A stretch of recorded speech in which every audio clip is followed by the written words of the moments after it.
हे हाय गाईज, केम छो मज्जामा. Welcome to my YouTube channel. तर खूप दिवसानंतर मी काहीतरी व्लॉग टाकते यूट्यूबला. का बरं की माझ्याजवळ मोबाईल नव्हता. किती 8 का 9 महिन्यापूर्वी मी शेवटचा व्लॉग टाकलेला, शाळेत रेसिपीज टाकलेली मी. त्याच्यानंतर मी काही टाकलं नाही का बरं की मोबाईल खराब झाला, डिस्प्ले गेला त्याचा. त्याच्यानंतर किती 2-3 महिन्यानंतर मला मोबाईल भेटला पण तर त्याचं काही कॅमेरा क्वालिटी एवढी चांगली नव्हती, म्हणून शूट करायची इच्छाच व्हायची नाही.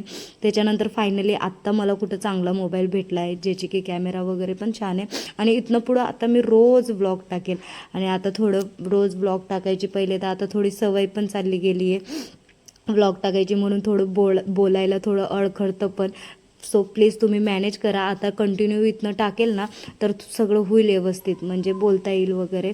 तर चला, आजची मी माझी रेसिपी सांगते. आज मी रेसिपीमध्ये कुरम्याची रेसिपी केली. तुम्ही सगळं बघितलंच मी कसं केलं ते. दह्याचं मिश्रण, त्याच्यानंतर कांदा आहे, खोबरं, लसूण, आल्याची पेस्ट केली, ती पांढरी जी पेस्ट होती.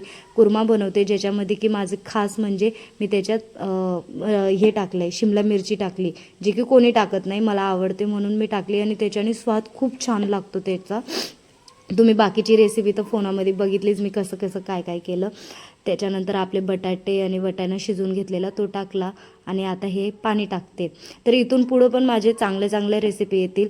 तर तुम्ही काय म्हणता, चॅनलला सबस्क्राईब करून घ्या आणि कमेंट करा मला की मी अजून इथनं पुढं कसं कसं केलं पाहिजे, काय काय केलं पाहिजे. तर प्लीज मला सपोर्ट करा. इथनं पुढं माझे नवीन व्लॉग येतील.